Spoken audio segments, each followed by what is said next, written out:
Assalamualaikum warahmatullahi wabarakatuh. Pada kesempatan kali ini, saya Suratun Nafiah dengan NIM 14014200043 akan menjelaskan atau memaparkan materi tentang pembelajaran kelas rangkap, yaitu prinsip didaktik, metode, dan prosedur dasar PKR. Proses didaktik, metode, dan prosedur dasar PKR. Dengan menggunakan konsep didaktik dan metode seperti diuraikan, maka yang maksimal dengan prinsip-prinsip didaktik, metodik, dan prosedur dasar pembelajaran kelas rangkap dalam unit ini adalah yang pertama, konsep-konsep pembelajaran yang relevan dan perlu diterapkan dalam PKR sehingga membentuk suatu sistem. Yang kedua, keterampilan prosedural pembelajaran khususnya berkenaan dengan membuka dan menutup pembelajaran, mendorong belajar aktif dan belajar mandiri dan mengelola kelas rangkap. Prosedur dasar PKR yang pertama, mengawali pembelajaran dan mengakhiri pembelajaran. Dalam mengawali pembelajaran perlu disadari, dalam membuka pelajaran ada 4 hal pokok yang perlu diperhatikan oleh guru, yaitu yang pertama, menarik perhatian murid. Yang kedua, menimbulkan motivasi belajar.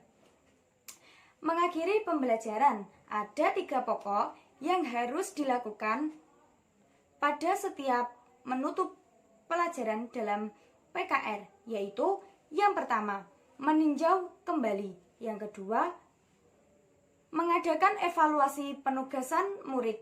Dan yang ketiga, memberikan tindak lanjut. Oke, selanjutnya mendorong belajar aktif dan membiasakan belajar mandiri. Apa sih belajar mandiri itu? Belajar mandiri adalah proses memperoleh pengetahuan, nilai, sikap, keterampilan, dan kebiasaan belajar melalui pemanfaatan rangsangan dari luar diri siswa untuk mengembangkan kemampuan belajar siswa secara optimal.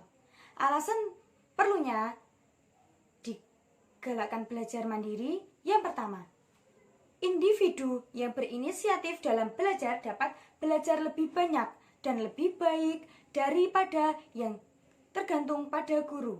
Yang kedua, lebih sesuai dengan perkembangan mental individu. Dan yang ketiga, perkembangan baru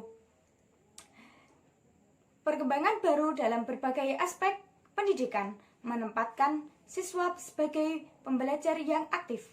Selanjutnya, keterampilan dasar yang diperlukan guru dalam PKR. Yang pertama, membimbing diskusi kelompok kecil. Yang kedua, mengajar kelompok kecil dan perseorangan. Dan yang ketiga, mengadakan evaluasi.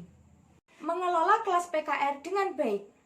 Untuk dapat menciptakan dan memelihara suasana kelas yang memungkinkan optimalnya kualitas pembelajaran dan keterlibatan siswa, perlu pengelolaan kelas yang baik. Untuk itu, guru harus menguasai keterampilan mengelola kelas. Keterampilan mengelola kelas mencakup kemampuan guru untuk yang pertama, menciptakan dan memelihara situasi kelas yang optimal dan mengendalikan kondisi belajar yang optimal. Terima kasih. Sedikit pemaparan materi tentang pembelajaran kelas rangkap dari saya. Apabila ada kesalahan, mohon maaf sebesar-besarnya. Wassalamualaikum warahmatullahi wabarakatuh.